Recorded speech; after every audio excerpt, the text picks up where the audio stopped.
Hello, everyone. This is the BBN, and today on the hardwood, we're bringing you the finals. Cavaliers, Warriors. Okay. First, my pick is the Warriors. Now, I'll explain why the Warriors is my pick. It has nothing to do because I am a LeBron hater. I am not. It has nothing to do because I'm a Curry fan. I am not. I respect both of these two individuals.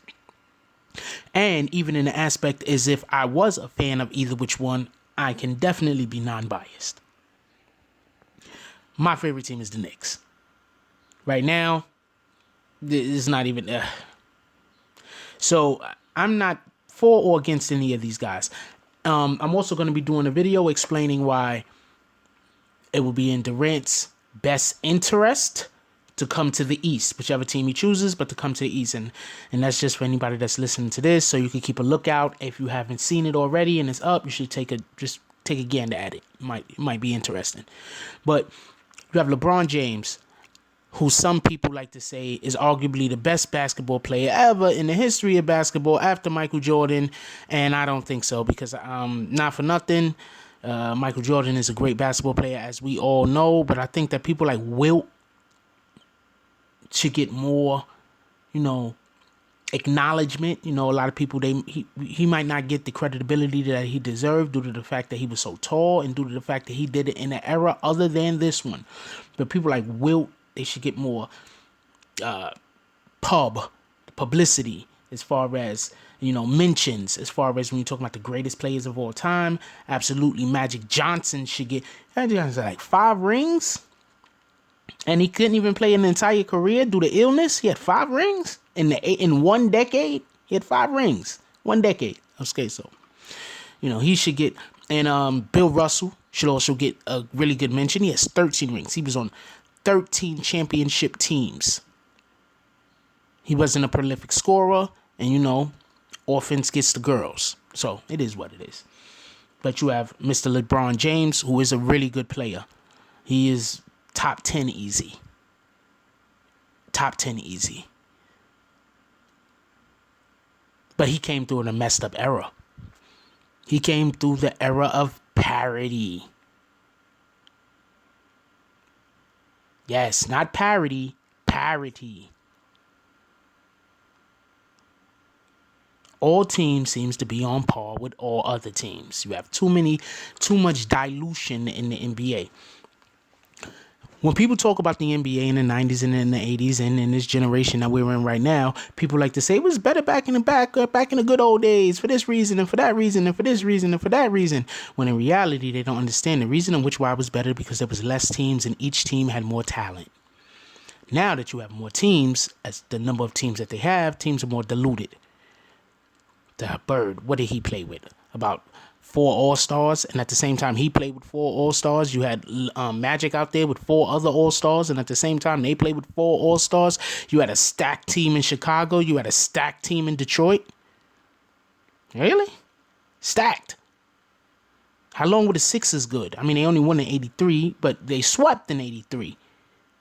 A Lakers team swept them 83. Remember, Kareem Abdul-Jabbar was on that team. So was Magic. So, I mean, you really gotta look at it like that. I don't think people really look at it like that yet. So anyway, so we're talking about the finals, and we're talking about LeBron James's team up against Steph Curry's team. But in reality, what you're talking about is the Cavaliers' defense going against the Warriors' offense. Now, the Warriors play really good D. They don't get the credit for it because their offense is so prolific, but they play really, really good defense. The proof of that is, look what they did to OKC. Now, OKC has, it's not even an argument. They have 2 of the best scorers in the NBA right now on their team that just lost after being up 3-1. But what happened? Warriors locked in. I don't care what nobody say. James does not want this matchup. James does not want to match up against people he can't bully. The people he can't bully is the people that are not his friends. Curry doesn't want anything from LeBron James. He doesn't want to be seen with him in public. He doesn't want him to get him in his Space Jam movie. Yeah, I mean, he might be in the Space Jam movie. I have no idea. I mean, how are you going to leave Curry out, to be honest with you? But Curry don't want anything from LeBron. Whereas you got players like Durant who seemingly want people to know that he's friendly with like LeBron, and you got Russell, who just looks like he's just trying so hard to fit in without looking like he wants to fit in. That guy really needs a new tailor. I mean, I don't know what his fashion guy is doing to him, or his fashion girl is doing to him. Probably his fashion girl, but she is just making him look horrible every night he goes to the arena. It's just crazy. It just doesn't make any sense. But so basically you have the Cavs defense up against Warriors offense. I picked the Warriors in 6. Once again, I think the Warriors will get 6. I think they'll win the first 2 at home. I think they'll take 1 from the Cavs on the road.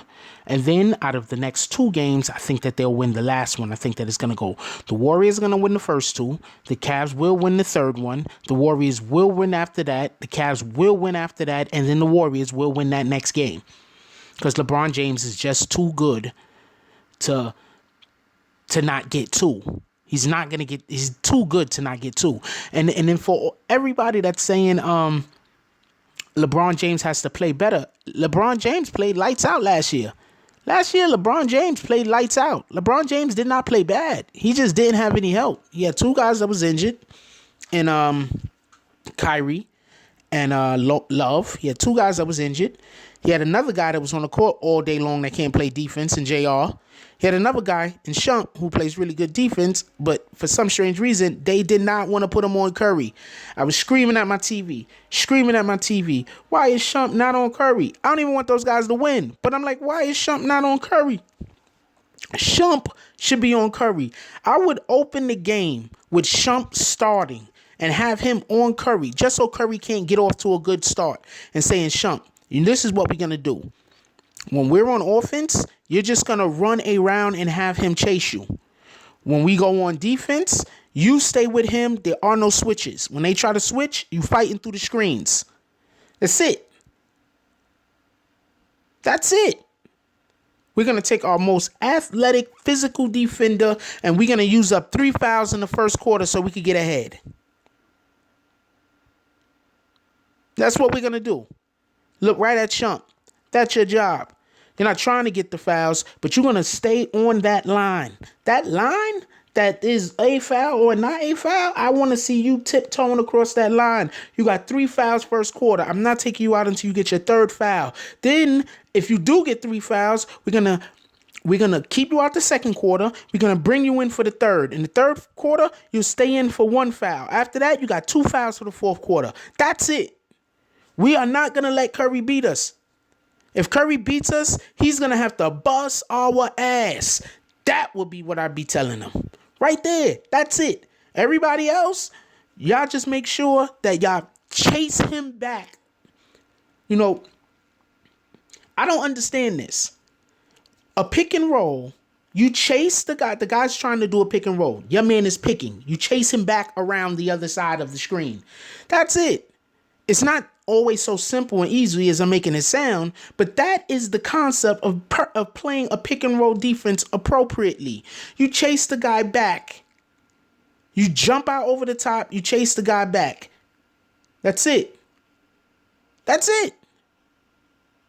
The guy who's getting screened takes a step back just in case the screener tries to roll to the basket.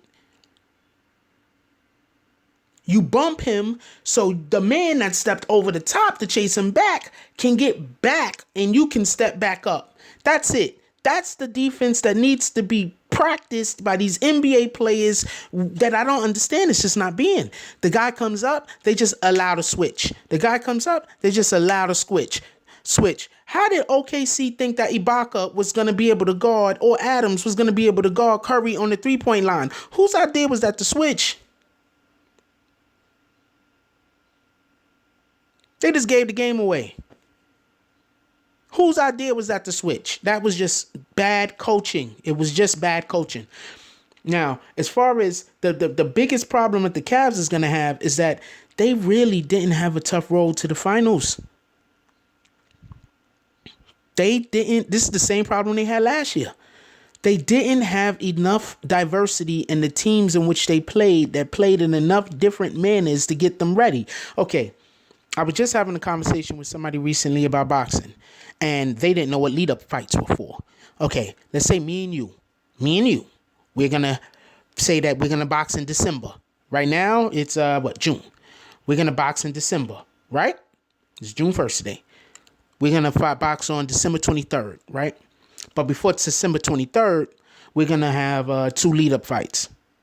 Well, 1 lead-up fight, because it's kind of short period. So you're going to have 1 lead-up fight. So let's backtrack it some. Let's say it's December 23rd of last year, and we're going to fight December 23rd of this year. So what we're going to do is we're going to have 2 lead-up fights, right? What I'm going to do, what my people should be trying to do is my people should be trying to pick 2 lead-up fighters that do similar things to what you do, so I can work on things that I need to work on before I fight you. Now, they should also not necessarily be the best fighters in the division because we don't want to kill me. But we want them to be good enough that we can get better and that we can stay in shape. So now the problem that the CAVS had was the CAVS teams that they played against, one, none of them play like the Warriors. No. What you want to say, Toronto? But not Toronto. They don't play like the Warriors. None of them play like the Warriors. And they beat them too easily. They didn't have enough opportunity for there to be, for them to have to push through. They needed to have to push through. So, like I said, I'm going to be doing every game. It's going to be under hardwood, the finals. And I'm going to be discussing each individual quarter.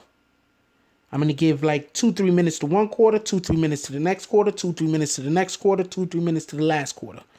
And I'm just going to discuss the follies, and I'm just going to discuss the positive things that each team did. And this is just, basically just the intro to that video series that will be coming up. But like I said, I pick it 6 games. The Warriors are going to win the first 2. Cavs will win the 3rd game. The Warriors will win the next game, and then the Cavs will win the game after that. And then the Warriors will close it out at home. That's what I have. Anyway, everybody, appreciate you staying with this long-winded conversation. Speak to you later.